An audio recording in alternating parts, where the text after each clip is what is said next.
Hi hello வணக்கம். வாங்க இன்றைக்கி நைட் எங்கே போயிட்டுருக்குன்னு பார்த்தீங்கன்னா, ஆனைக்கட்டியில் இருக்க ஃப்ரெண்டோட வீட்டுக்கு தான். ஃப்ரெண்டோட அக்காவுக்கு நாளைக்கு என்கேஜ்மெண்ட் அப்படின்னு சொன்னங்காட்டி போயிருந்தேன். நைட்டு போகும்போது செம்ம த்ரில்லிங்காக இருந்துச்சு. யானை இந்த மாதிரி அந்த மாதிரி ஃபாரஸ்ட் அனிமல்ஸ் எல்லாம் வரும்னு சொன்னாங்க. எக்ஸ்பெக்ட் பண்ணிகிட்டே வந்துட்டு இருந்தேன், ஒன்றும் வரலை. வீட்டுக்கு வந்த உடனே கொஞ்சம் கட்டன் சாயை வச்சு கொடுத்தாங்க. குடிச்சிட்டு நைட்டெல்லாம் பார்த்தீங்கன்னா அந்த வேலை, பூ கட்டுற வேலை, வெங்காயம் துடைக்கிற வேலையெல்லாம் பண்ணிகிட்டே இருந்தாங்க. அப்படியே பார்த்துட்டு சும்மா வீடியோஸ்லாம் எடுத்துகிட்டு வந்துட்டு இருந்தேன்.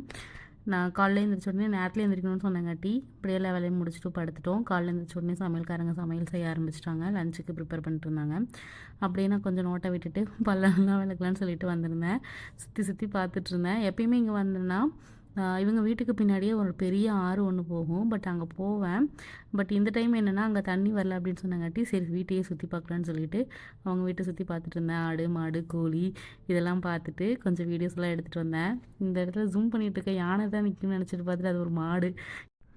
எப்போ இங்கே வந்தாலும் சீக்கிரம் வந்துடுங்க, யானையெல்லாம் வரும், ரோடு கிராஸ் பண்ணும் அப்படின்லாம் சொல்லுவாங்க. பட் நான் இது வரைக்கும் எதுவுமே பார்த்ததே இல்லை. ஸோ இங்கே தான் வீட்டுக்கு முன்னாடியே வந்துருச்சோன்னு நினச்சி பார்த்துட்டு அங்கேயும் இல்லை. அப்புறம் அப்படியே கொஞ்சம் கொஞ்சம் சுற்றி சுற்றி பார்த்துட்டு இந்த ஓரமெல்லாம் நல்லா மழை தெரியும். பட் அந்த இடத்துல பனி பெய்யறங்காட்டி மழை இருக்கிறதே தெரியல.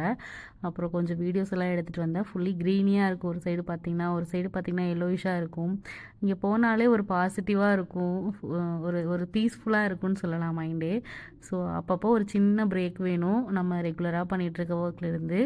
அப்படியே இவங்க வீட்டில் இருக்கிற செடி எல்லாத்தையும் பார்த்துட்டு இருந்தேன். இந்த பன்னீர் ரோஸ் பார்த்திங்கன்னா எல்லார் வீட்லேயும் இப்படி தான் இருக்கும். ஒரு செடியில் ஒரு 10 பூவாவது மினிமம் இருக்கும். அந்த மாதிரி தான் இந்த செடி இருந்துச்சு. பன்னீர் ரோஸும் அது பக்கத்தில் பார்த்திங்கன்னா அரளிப்பூ செடியும் வச்சுருந்தாங்க. அப்புறம் ஒயிட் கலர் ரோஸ்லாம் வச்சுருந்தாங்க. கொஞ்சம் கொஞ்சம் வீடியோஸ்லாம் எடுத்துகிட்டு இருந்தேன். இந்த மாதிரி இந்த பூச்செடி ஒன்று இருந்தால் போதும், நம்ம வீட்டில் இருக்கிற பூஜைக்கு யூஸ் பண்ணிக்கலாம். 2-3 முழம் அதுக்கு மேலேயே வரும். நான் வந்திருந்ததே இவங்களுக்கு வந்துட்டு மேக்கப் பண்ணணும் அப்படின்னு சொல்லியிருந்தாங்க. ஸோ அதுக்காக தான் வந்திருந்தேன். ஆஃப்டர் லாங் டைம் நான் வந்துட்டு மேக்கப் பண்ணியிருக்கேன். எப்படி இருக்குன்னு சொல்லுங்கள்.